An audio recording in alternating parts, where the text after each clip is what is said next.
नमस्कार फ्रेंड्स, आपके class 10th के एग्ज़ामिनेशन ज़रूर पास आ रहे होंगे, लेकिन इस 2021 में जो ये हमारी एक वर्ल्ड पेंडेमिक स्प्रेड हुआ है कोविड-19, इसकी वजह से हम लोगों की स्टडीज़ बहुत बेकार हो गई हैं। और इसी कारण से जो हमारे एग्ज़ाम होने थे मार्च में, वो अब मई की तरफ शिफ्ट कर दिए गए हैं। तो अब हम आपको बताते हैं कि इन 4 महीनों में किस तरीके से आप अपने क्लास 10th के लिए प्रिपेयर कर सकते हैं, किस तरह से प्रिपेयर कर सकते हैं। तो आज की वीडियो में हम आपको बताएंगे 5 टिप्स। उससे पहले आप सोच रहे होंगे आप क्यों बता रहे कि आपके आए हैं। हाँ, 2020 में मेरी 94.6% बनी है।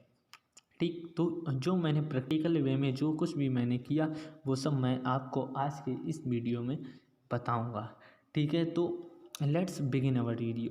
तो जो मेरी फर्स्ट टिप है, वो हमारी फर्स्ट टिप क्या है, पेन एंड कॉपी निकाल कर आप ये पाँचों टिपों को लिख लीजिए। तो जो हमारी फर्स्ट टिप है वो यह है कि आपको जो है मॉर्निंग में जल्दी से उठना है और स्टडी करनी है। क्योंकि अगर आप मान लीजिए सुबह 5 बजे उठते हैं, अगर आप 5 बजे उठते हैं तो अगर आप 4 बजे या 3 बजे, अगर आप 4 बजे उठने लगें तो आप 4 से 6 या 7 बजे तक 3 घंटे सुबह आराम से पढ़ सकते हैं। उसके बाद 1 या 1.5 घंटा या 2 घंटे पढ़ लिए, दिन में आपकी टोटल 5 घंटे की स्टडी हो गई। 4 बजे से 7 बजे तक की 3 घंटे की और 2 घंटे शाम को 5 घंटे की स्टडी आपको 94 या 95 जितनी मेरी आई है उतनी परसेंट बनाने के लिए इनफ है। 90 प्लस के लिए तो मोर देन इनफ है। लेकिन प्रोवाइडेड जो कंडीशन आपको चाहिए वो ये है कि आपको उन घंटों में मन लगा के पढ़ना है। आपको उनमें यह नहीं करना है कि आप अपनी स्टडी टेबल पर बैठ के कुछ और सोचने, आपको सिर्फ स्टडी करना है। तो पहली टिप हमारी यहाँ पर ख़त्म। सेकंड टिप हमारी आती है कि आपको कभी भी टाइम टेबल नहीं बनाना है, क्योंकि कभी हमारा मूड होता है पढ़ने का, कभी मूड नहीं होता है। तो टाइम टेबल पर अगर आप रिलाई करेंगे तो काम नहीं चलेगा। जिस सब्जेक्ट का आपका मन किया सुबह तो उसको आपको पढ़ना है। लेकिन ये है कि अगर आपको 3 घंटे पढ़ना है तो पढ़ना है हर हालत में। ये आपके अंदर से एक बात होनी चाहिए, एक अंदर से मोटिवेशन होना चाहिए। दूसरी बात, आपको ज़्यादा मोटिवेशनल वीडियो और सब चीज़ों में टाइम नहीं बर्बाद करना। आपको अपने अंदर से ही मोटिवेशन जगाना है, क्योंकि जब तक सेल्फ मोटिवेशन नहीं आएगा तब तक आप को सक्सेस कभी नहीं मिल सकती। तो self motivation is very important in any part of life, in anything.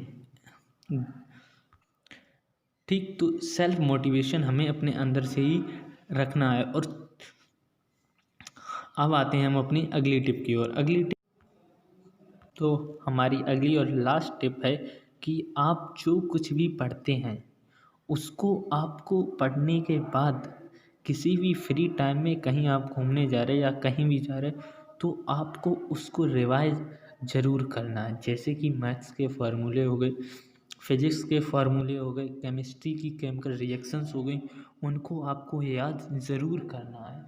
हम मान लो साइकिल से कहीं जा रहे हैं, ठीक, तो आप रास्ते में चल रहे हैं तो आप अपने माइंड में उन चीज़ों को रिकॉल करते रहें कि मैथ का फार्मूला ये है, इस चैप्टर में ये फार्मूला, इस चैप्टर में ये फार्मूला, इस पे बेस्ड क्वेश्चन ये हैं, इस पे बेस्ड क्वेश्चन ये हैं।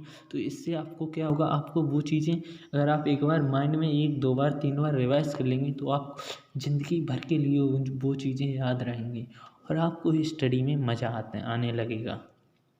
तो क्या करना है आपको, मान लो मैथ का फर्स्ट चैप्टर जीएसटी है। जीएसटी 2 टाइप्स की होती है, सीजीएसटी, एसजीएसटी। इसी तरह से मान लो आप कहीं चले, जीएसटी के रेट्स ये होते हैं, जीएसटी 2 टाइप्स की होती है। तो इस तरीके से आपको चीज़ों को रिकॉल करना है, और जो चीज़ आप रिकॉल कर लेते हैं उसको आप कभी नहीं भूलेंगे। ये आप किसी भी इंटेलिजेंट पर्सन या किसी भी ग्रेट मैन से पूछ सकते हैं। उसकी प्रो टिप यही होगी कि आपको उन चीज़ों को रिकॉल करना है, क्योंकि रिकॉल करने से चीज़ें ज़्यादा क्लियर क्लियर तो होती हैं, साथ में आपको वो हमेशा के लिए याद रहती हैं। ये टिप सिर्फ आपको क्लास और जब आप इस टिप को फॉलो करते हैं तो आपको स्टडीज़ में इंटरेस्ट आने लगेगा और आपको याद चीज़ें बहुत इजी लगने लगेंगी। Thanks for watching, thanks a lot, bye bye.